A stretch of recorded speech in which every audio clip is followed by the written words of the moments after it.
прямий ефір на телеканалі АТР. Доброго вечора. Я дякую, що ви залишаєтеся разом із нами і довіряєте нам. У студії для вас працює Аліна Блохіна. І я вже рада вітати гостя цієї ефірної години. Це позафракційний народний депутат України Борислав Береза. Пане Бориславе, доброго дня. Доброго вечора. Власне, розпочати хочемо із такого. Президент Петро Порошенко закликав збільшити мінімальну зарплату до 4100 гривень. Надходження до бюджету наразі дозволяють це зробити, зазначив глава держави під час Всеукраїнського форуму об'єднаних громад. За підсумками покращення інвестиційного клімату і надходжень до бюджету, ми зможемо проаналізувати за підсумками півріччя або 3 кварталів і прийняти рішення про підвищення мінімальної заробітної платні до 4100 гривень. Ну, власне, наразі мінімальна зарплатня для українців – це 3200 гривень. От президент обіцяє підвищення на 900 гривень. Пане Бориславе, як гадаєте, чи є такі гроші в держави на 900 гривень піднімати зарплатню? Як на це зреагують українці? Ми живемо в такій дихотомії, коли ми розуміємо, що потрібно, щоб мінімалка зростала, але розуміємо, що грошей в бюджеті немає. І ще одне дуже цікаве питання. Знаєте, я декілька днів тому читав одного експерта, який дуже доцільно висказав своє зауваження, що на зарплатню в 4000 гривень жодна медсестра працювати не буде, вона шукає іншу роботу. А сьогодні ми читали заяви європейських представників, які кажуть, що Україна дійсно зараз у великій кризі з кваліфікованими кадрами, тому що вони від'їжджають з України, вони самі це визнають, і вони розуміють, чому так стається, але і ми повинні це зрозуміти. Тому питання не тільки в тому, що треба піднімати мінімалку, питання в тому, що взагалі оплата праці в Україні дуже під великим питанням, але люди не можуть збільшити зарплатню на своїх производствах, тому що якщо збільшити, ти не можеш виплачувати, то взагалі скоро закроєшся. Саме тому зараз велике запитання, як люди будуть жити далі. І це, так, на це запитання відповідь буде в найближчий час. Тому збільшувати мінімалку – це, мабуть, гарна ідея. Але треба ще казати про те, що пенсія зараз мінімальна, на яку прожити неможливо. Це як є. А казати про те, що якщо сварник в Україні отримує десь 10-12 тисяч гривень, то це чуть менше, ніж $500, то, наприклад, в Польщі він отримує десь 2300 євро. І треба теж те казати, про сварника високої кваліфікації. Якщо ми зараз поїздимо по Західній Україні, то ми побачимо дуже велику кількість об'яв, коли написано, требуються кравці в Словаччину чи там ще кудись в Польщу. 400 євро на місяць, понеділок, п'ятниця, повертаємо до Львова. Ви розумієте, Україна стає такою страною кадрів, але хто буде розбудовувати Україну в такому разі? Це теж запитання. Взагалі, якщо немає плану і стратегії, що робити з країною, то ми бачимо великий ісход людей, і мене це дуже хвилює. А ще одне питання, що зникає професійна освіта. Тому що зараз технікуми, вчилища, їх переводять на місцеві бюджети. А ми розуміємо, що місцеві бюджети не потягнуть їх. І що далі буде? Куди поїдуть ці діти? Чим вони будуть займатися? На кого вони будуть вивчатися? Розумієте, коли держава не займається своїми громадянами, то громадяни займуться державою. І ніхто не впевнений, що ця держава залишиться. Я кажу, як є, бо це взагалі паритетний договір. Коли домовленість, коли громадяни виконують закони та передають деякі свої суверенітети державі, а держава захищає їх інтереси та щоб виконували закони. Якщо цього немає, якщо ми бачимо, що люди дійсно, я не скажу, що вони задоволені життям, але що вони виживають, а не живуть. І якщо це не змінюється, то люди бігуть з цієї країни. І про це треба теж відверто казати. Це треба змінювати. Змінювати. І не тільки казати, що це депутати повинні змінювати. Це треба змінювати в Кабміні. Кабмін повинен кожного разу розповідати, скільки нових робочих місць з'явилося, що вони зробили для того, щоб економіка відновилася, що зробив міністр внутрішніх справ для того, щоб безпека на вулицях з'явилася. Взагалі на ці питання треба відповідати. А коли в нас виключно яскраві гасла, а результатів поки немає, вибачте, в Фейсбуці вони є, на шпальтах газет вони є, в житті їх немає. Оце тоді запитання до всіх нас. 400 план і державний кошторис – це поки що план на цей пленарний тиждень народних депутатів. Верховна Рада може у четвер ухвалити у другому читанні законопроект про державний бюджет на 2018 рік. Про це на початку засідання Погоджувальної ради сьогодні заявив спікер парламенту Андрій Парубій. Давайте почуємо. А четвер, шановні колеги, пропонується, щоб ми розпочали з питань бюджету. І я вважаю, що це буде дуже відповідальний і важливий крок Верховної Ради України, якщо ми зможемо розглянути питання бюджету і прийняти бюджет в другому читанні 7 грудня, не перед Новим роком, як це в нас бувало традиційно, а задовго до завершення пленарних засідань Верховної Ради України. І я вважаю цей крок дуже важливим для змоги повноцінного обговорення і повноцінної дискусії по прийнятті бюджету. Пане Бориславе, ну, власне, розкажіть нам, що відомо вам про бюджет. Тому що бачимо, зараз от 400 президент говорить цифру, чи знайдуться ці гроші у державному кошторисі на 2018, на що знайдуться? Так сталося, що я сьогодні представляв наш комітет саме на Погоджувальній раді, тому спілкувався зі своїми колегами, які були чи голови комітетів, чи як я представляли свій комітет. Ви знаєте, дуже цікава історія. Майже ніхто бюджет з дійсними цифрами не бачив. Тому поки що ніхто не вірив в те, що у четвер за нього будуть голосувати. Немає цифр. А якщо немає цифр, про що ми можемо спілкуватися? Ні, вони є такі, знаєте, еталонні, але дійсні вони відсутні. Тому, коли я сьогодні спілкувався з паном Олександром Співаковським, він каже, як голосувати за цей бюджет, коли ми не знаємо, скільки грошей буде виділено на профтехучилища, скільки буде на виші, скільки на школи, що саме, де і за рахунок чого. Ніхто не знає. Запитав у медичного комітету, те ж саме. Будь-який комітет ще не має цих відповідей. Більше того, ми ще не знаємо, які закони ухвалять, що вони зможуть наповнювати бюджет. Чи буде ухвалений закон про ігорний бізнес, чи буде ухвалений закон про бурштин. Про нього зараз, про ці закони так активно стали розмовляти, що може, вправду, їх хочуть ухвалити. Але я, наприклад, як депутат антикорупційного комітету не бачив жодного з цих законів. І які вони будуть? Поки всі закони, які попадають нам, ці самі закони на комітет, вони всі мають корупціоногенний фактор. І ми їх завертаємо, вони до зали не попадають. Чи може їх хочуть втишку протягнути, як завжди сказати, що ви знаєте, це дуже важливо для суспільства. Саме завдяки цим законопроектам ми отримуємо гроші. Геть ту корупцію, не звертайте уваги, давайте голосувати. Так вже було дуже часто, може це розуміємо. Так я хочу побачити, з яких саме цифр буде складатися цей бюджет. Поки це набір цифр, чисел, але по статті на що нічого немає. Ти гадаєте, до четверга депутати побачать, Поки ще не що бачили. державні кошти? Ну, поки ще не бачили. Сподіватися ми на це можемо. Але треба ж не тільки побачити, треба порахувати, треба зрозуміти, чи дійсно можуть надійти ці кошти. Але дивіться, повертаючись до, наприклад, голосування за бюджет на 2017 рік, я нагадаю нашим глядачам, що він був проголосований, якщо я не помиляюся, 20 грудня Вночі. І у ніч проти 21-го був проголосований десь близько 5-ї ранку. Тоді ви вночі знайомилися із державним кошторисом, чи тоді встигли все ж таки подати для ознайомлення народним обранцям? Ні, тоді теж більшість статей були ознайомлені. Ну, взагалі, знаєте, давайте так казати відверто, як є. Така ганебна ситуація каже про те, що зараз, як і в тому році, як і поза тому році, частіше за все голосують за якісь домовленості.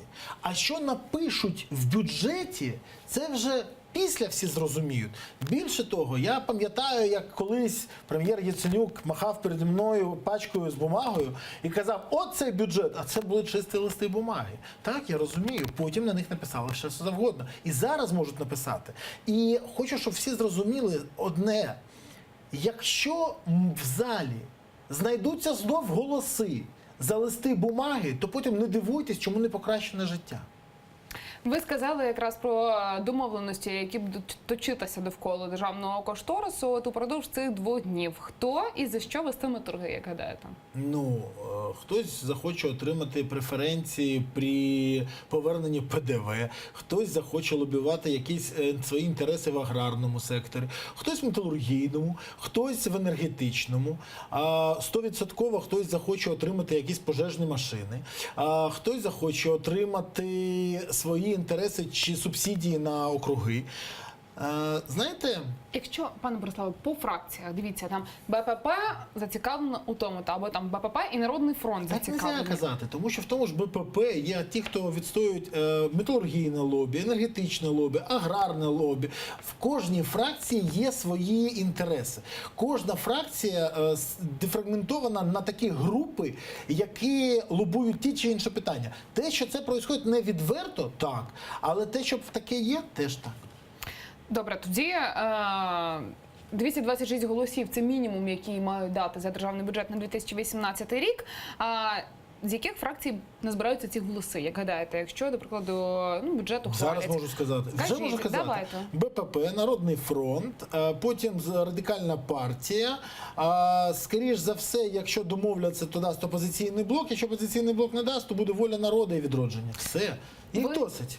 Третє місце, кому ви віддали у своєму прогнозуванні, хто буде голосувати за бюджет, це радикали. Ну, радикали – це фактично не представники більшості. Де юре чи де факто? Де юре, так, а де факто вони дуже часто голосують за ті чи інші питання. Чому? Дивіться, публічно вони кажуть, що це державницька позиція. І інколи так буває. А в інших разах це виглядає саме тому вони це роблять, що заінтересовані в деяких питаннях. Наприклад, коли вони віддають голоси, будь-хто, не тільки вони, в залі видають голоси за чиїсь законопроекти, то це дуже часто можливо для того, щоб отримати голоси за свої законопроекти. Не завжди питання фінансове чи політичне. Інколи питання отримати дійсно за свій законопроект, залучити чужі голоси. Обмін. Це банальний обмін. То тоді та опозиція, яка де юре є у парламенті, наскільки вона є де-факто опозицією? Наскільки готові фракції між собою, знаєте, домовлятися? По-перше, я хочу сказати, що опозиція в Україні, вона не структурована. Я поясню чому. По-перше, немає закону про опозицію. У опозиції немає жодних ніяких прав. В жодне. Більше того, я з самого початку парламенту я знаходжусь в опозиції к коаліції. Тому що мені не подобається те, що відбувається. Не з регламентом, не з порядком праці, не з тим, як проводиться це, не з тим, що немає плану, не з тим, що немає стратегії, як відбудовувати країну взагалі. І саме тому я про це відверто кажу. Але коаліція не змінюється, вона задовольняється тим, що є. Так от, позафракційні депутати, або ті, що знаходяться, якщо не в коаліції, то вони в опозиції, вони не мають жодних прав. Вони дійсно безправні. Більше того, коли коли розподіляли, казати треба так, комітети, то їх роздали саме коаліції. Такого не було навіть за Януковича, коли опозиції віддавали комітети там свободи слова, комітет з боротьби корупцію, який очолив пан Чумак. А зараз вони отримували все, коаліція забрала все собі. Але дивіться, наприклад, до прикладу, антикорупційний комітет, який наразі очолює Єгор Соболєв, який є представником самопомочі. Самопоміч є фактично опозицією. На той момент вони були членами коаліції. На той момент, нагадую, що і радикали, і Батьківщина були всі члени коаліції. Тому ще раз скажу, якщо ви подивитесь на початок парламенту, то коаліція тоді монополізувала все. Тому казати про те, що у опозиції є якісь права, немає. Але зараз, коли вони всі знаходяться в опозиції, вони так щиро хочуть, щоб прийняли закон про опозицію. Вони так відверто кажуть, що опозицію треба захищати. Я не розумію, чому вони не спам'ятали про це тоді. Мабуть, в нас взагалі так завжди. Коли ти в коаліції, коли ти сила, коли ти більшість, то тебе немає взагалі ніякого інтересу, що відбувається в опозиції. А коли ти в опозиції, ти кажеш, нас гнобять, це зрада, захистить нас. Може, треба для того якось змінити пріоритети і взагалі розробити та прийняти закон про опозицію для того, щоб були права опозиції, але в нас є як є. І саме тому, коли ми кажемо, що в нас опозиція, ну сьогодні опозиція, завтра коаліція. В нас така проблема. От, пане Бориславе, сьогодні опозиція та коаліція. Якщо брати, до прикладу, не бюджетний процес, а брати трошки ширше. Так, ми розуміємо, що у 2019-му на нас чекають вибори. І розуміємо, що, до прикладу, є у парламенті президентська фракція. Хтось, до прикладу, із фракції може об'єднатися, повернутися до коаліції, чи хтось із позафракційних депутатів для того, щоб потім, до прикладу, у разі, коли прийде час парламентських виборів, бути, скажімо так, захищеним БПП, до прикладу. А ніхто не гарантує, що якщо ти входиш до лав БПП, ти прийдеш до наступний парламент. Це до прикладу. Ні, це не до прикладу, це саме дуже цікаво, тому що на останніх виборах я бачив, як люди йшли під брендом позапартійні, але вони були саме від БПП чи іншої партії. Розумієте, зараз люди взагалі не дуже хочуть маркерувати себе якимось партійним брендом, якщо цей бренд вже якось заганбив себе у владі. Тому, ні, такого бути не може. Але переформатування коаліції так можливе. Тим більше ми всі пам'ятаємо, що епопея про те, як об'єднується Народний фронт та БПП, вона йде вже майже рік. Вони то об'єднуються, то чуби рвуть. Так, і поки що невідомо, як це все завершиться. Навіщо це потрібно БПП, я поки що не розумію. Навіщо це потрібно НФ, я розумію, бо інакше вони, фракція з нульовим рейтингом, залишаться поза парламентом.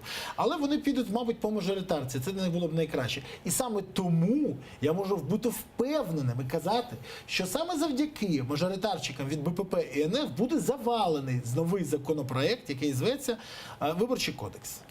Ще один цікавий момент щодо Народного фронту, раз ми вже заговорили про цю фракцію, це з'їзд Народного фронту, на якому був присутній, зокрема, і Володимир Гройсман, і Арсеній Яценюк. І от у цій студії, на вашому місці, близько тижня тому був Андрій Тетерук.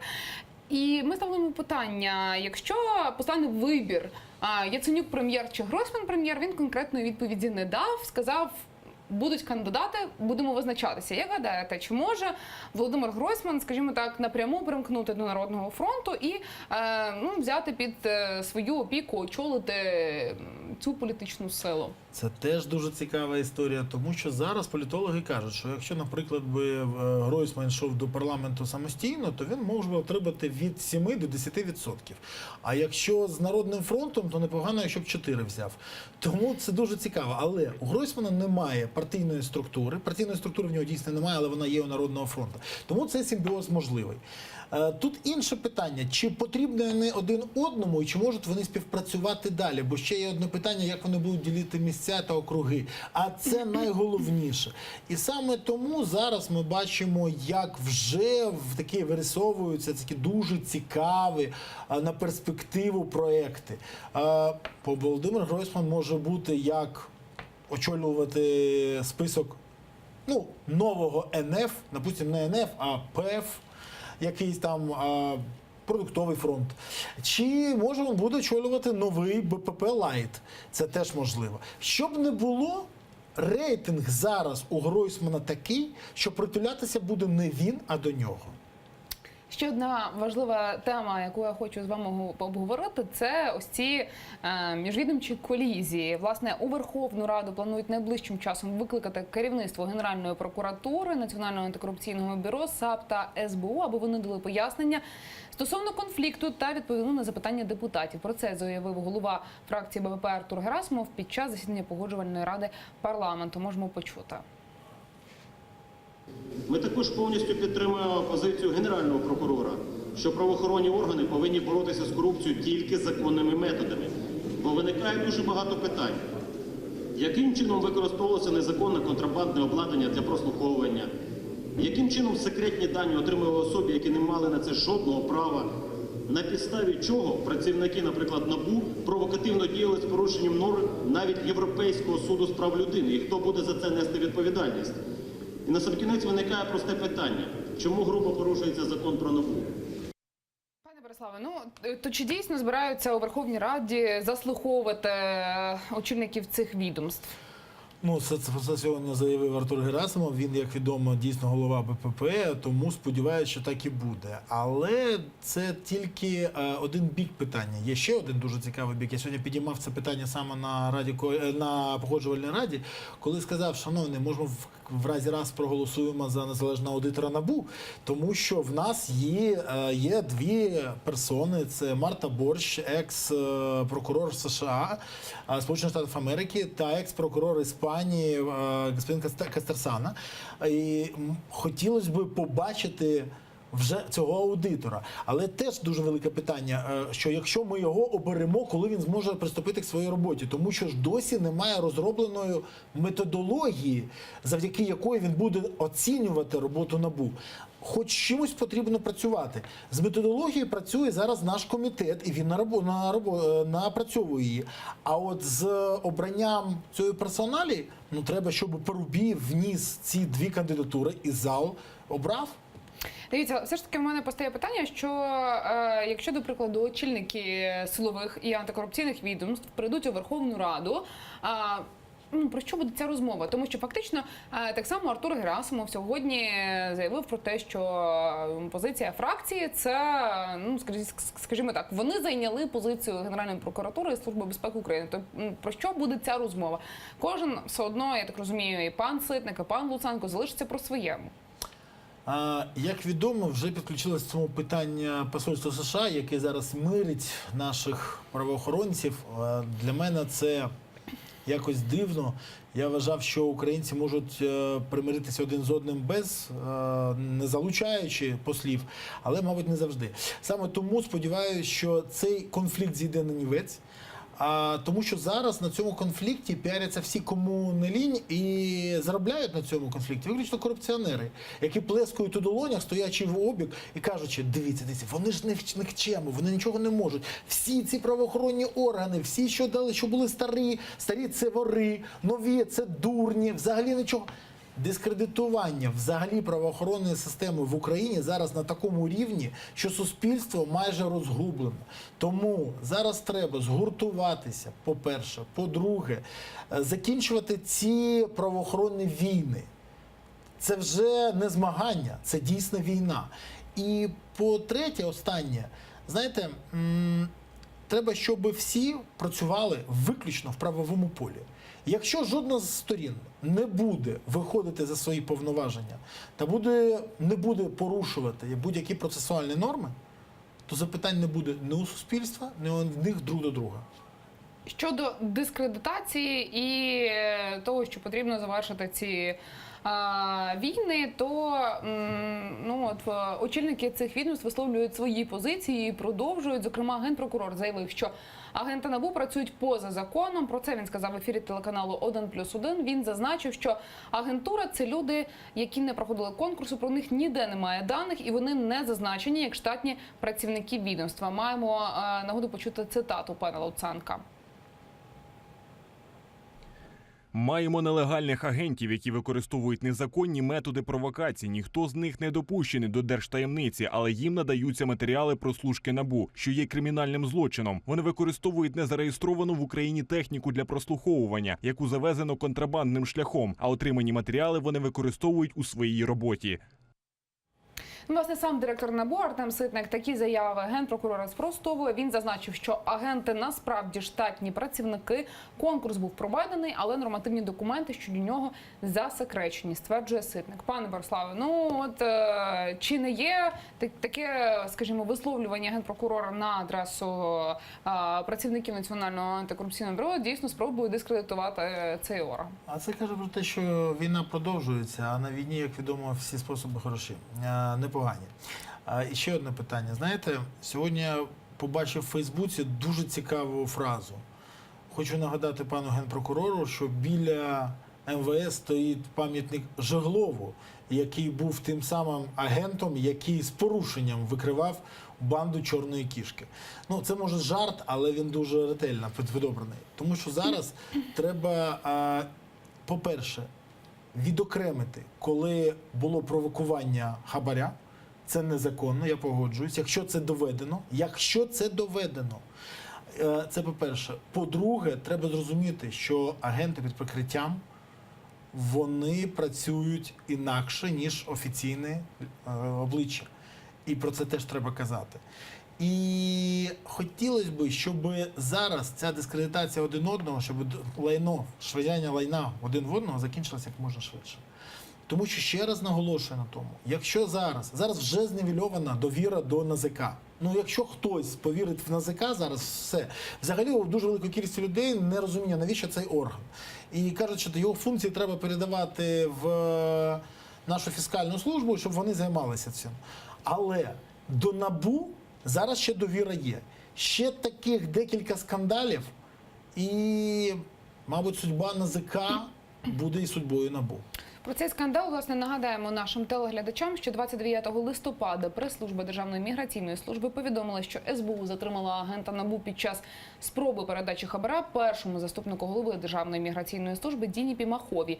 29 листопада у НАБУ проходили обшуки, 30-го у бюро заявили, що Генпрокуратура та Служба безпеки втрутилися у його спецоперацію, а детектив НАБУ не пропонував хабар чиновнику міграційної служби. За твердженням Національного антикорупційного бюро, ведучи прослуховування для бюро, СБУ завербувало підозрюваного для тиску та кримінального переслідування працівників антикорупційного бюро. Пане Бориславе, ну, знаєте, для того, щоб припинилося це обговорення і на телебаченні, і в суспільстві, потрібно, щоб хтось із очільників цих відомств, до прикладу, пан Луценко або пан Ситник, визнав, що дійсно хтось помилився з них.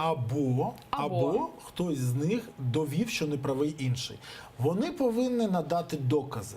Поки що доказів немає. Є відео з одної сторони і відео з другої сторони. Ну, майже рівнозначне. Але хотілося б, щоб фахівці справа, а таких в нас дуже велика кількість, вони дійсно є, щоб вони зробили свої висновки і сказали, що, будь ласка, от є ще такі докази, і згідно цим доказам не права та структура чи та. Все. На цьому це питання повинно скінчитися. Після того повинна внести, якщо є людина, яка порушила закон, вона несе відповідальність. Якщо немає, то всі вибачаються один перед одним і працюють, знов не порушуючи закон. Ми зараз з вами говоримо про в площині, знаєте, так би мовити, процесуальні, дійсно. Але неможливо говорити про інше. Розумієте, треба жити по закону, тому що справедливість у всіх різна, а закон для всіх один. Так от питання, ми говоримо зараз про те, там чи дійсно, чи була це провокація на те, щоб на дачу хабаря, чи це були законні, незаконні дії. Ми говоримо про процесуальній площині. Але так само існує думка про те, що цей конфлікт має політичну природу. Ваша позиція? Я вважаю, що цей конфлікт має іншу. Розумієте, коли приходять нові структури, то старі структури не дуже радять чому. Тому що, по-перше, вони втрачають свої позиції, вплив, і вони бачать, що ці структури становляться більш поважними.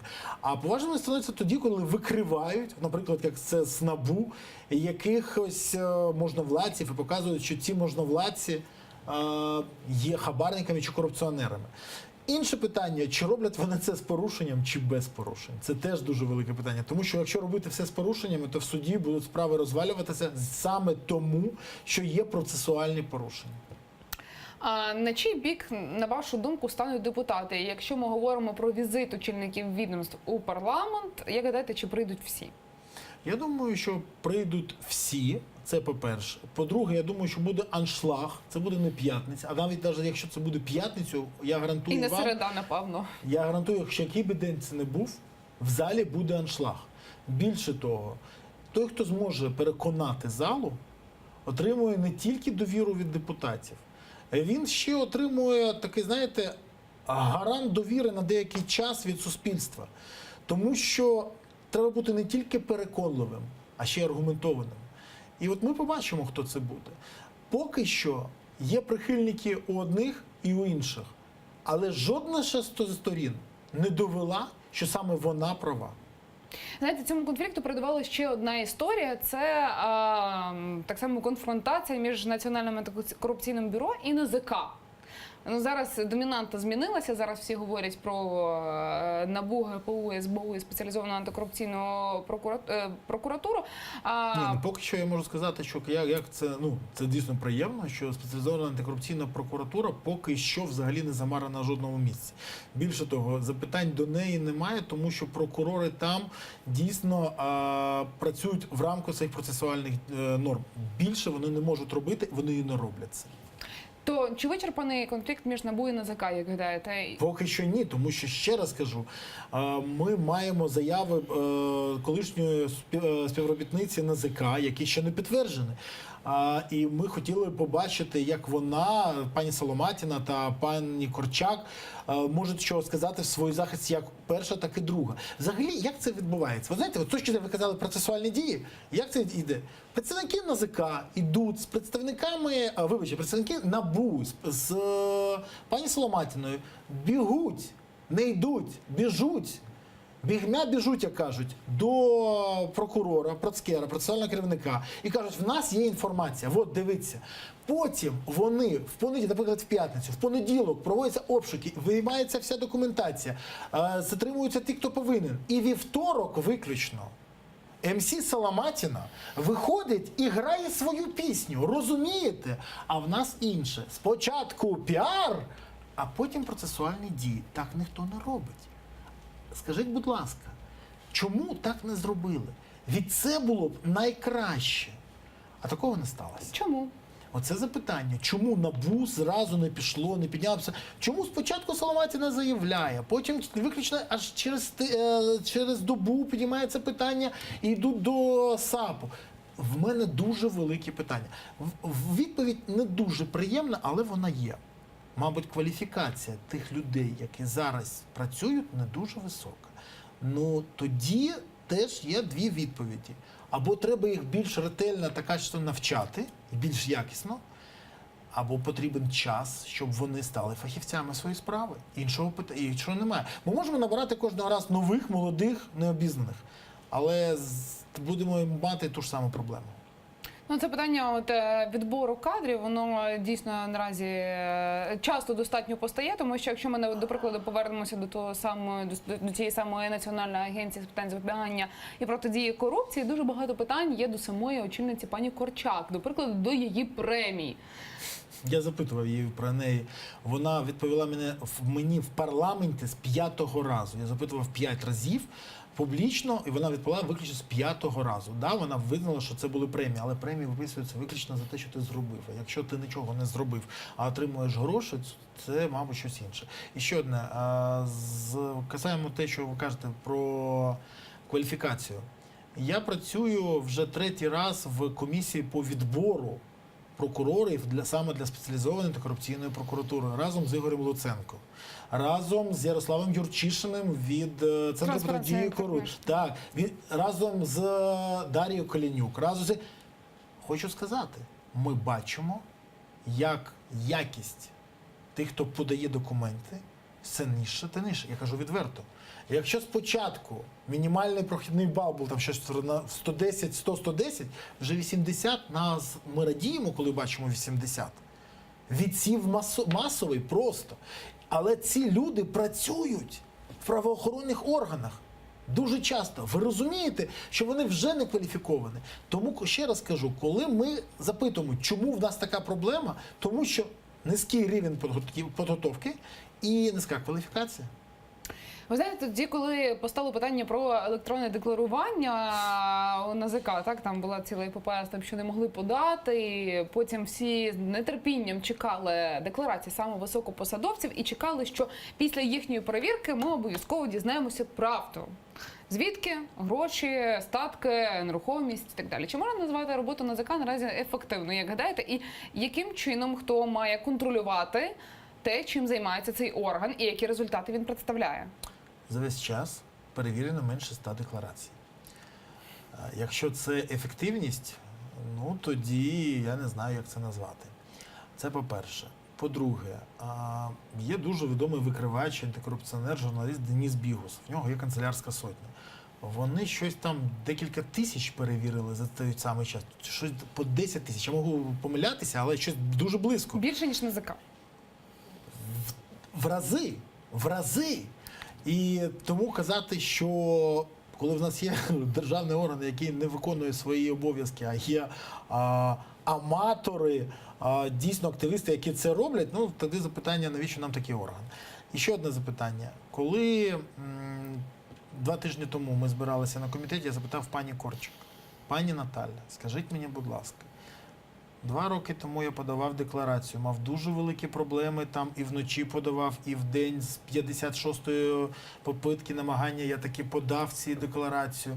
В тому році було ще гірше. Система зависала. Да, сам система клалася, взагалі нічого не можна було зробити. Чи буде це вирішено в цьому році, коли ми будемо подавати? Вона мені каже: на жаль, ні. Скоріш за все, питання залишиться. То тоді, ну знаєте, питання: навіщо тоді Україні Нацагенція з питань запобігання і протидії корупції, яка не виконує своєї Відповідаю. місії? Така агенція Україні потрібна.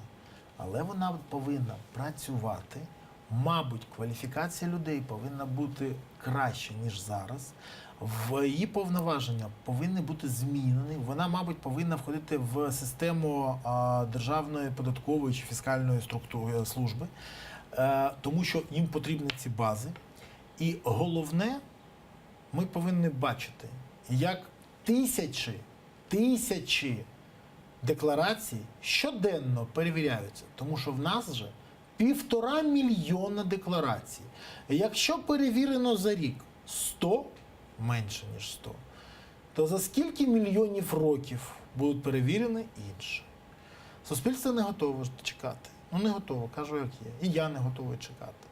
І для того, щоб це сталося, треба проголосувати в парламенті законопроекти, які дозволяють змінити ситуацію в разі раз в НАЗК. Але як питання по незалежному аудитору НАБУ, так і питання по НАЗК в Верховній Раді не підіймаються поки що. Сподіваюся, що на ближчий час це зміниться.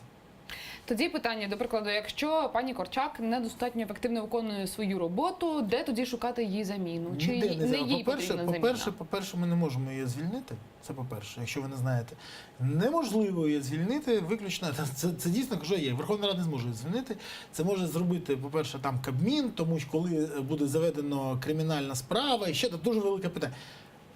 Вона повинна чи піти сама, чи повинен пройти термін, на який вона була обрана, чи повинна бути кримінальна справа, яка і рішення суду. Іншого питання немає.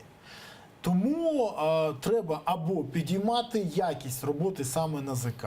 Ну, я кажу, як є. Я розумію, що це смішно, але це потрібно робити. Чи якось достучатися до пані Корчак.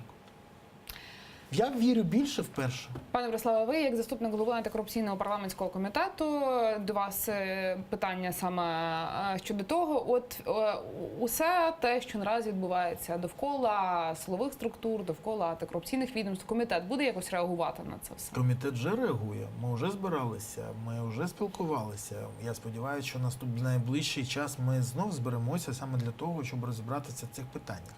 Але розумієте, скандали виникають так часто, що комітет так часто не збирається. А більше того, інколи вранці порядок денний з приводу скандалів один, а вже ввечері він інший. Тому так реагувати, мені здається, що треба все вирішувати раз і назавжди. Так, треба Як? виключно одне. Якщо не справляються зі своєю роботою, треба, щоб люди або залишали свої місця, або іншого рішення немає. Якщо вони конфліктують і не можуть працювати, і не можуть боротися з корупцією, тоді треба щось змінювати. Саме тому нам потрібно відверто казати, що для них сварки повинні залишитися в минулому. Виключно боротьба з корупцією. Ніяких політичних заяв, ніякого такого супер-мега-піару. Праця, процесуальна праця і результати, які вони можуть надати, коли корупціонер за корупціонером в суді доводяться завдяки доказам, які вони не дають, що повинен сидіти за ґратами. Все те ж саме, що відбувається в Румунії. Пане Бориславе, я дуже дякую вам за розмову, за те, що завітали сьогодні до нашої студії. Борислав Береза, позафракційний народний депутат України, був гостем цієї ефірної години. За 5 хвилин прямий ефір телеканалу АТR продовжить Заман. А вже ввечері чекайте на мою колегу Христину Стець. Тож ми з вами не прощаємося, бажаємо тільки хороших новин.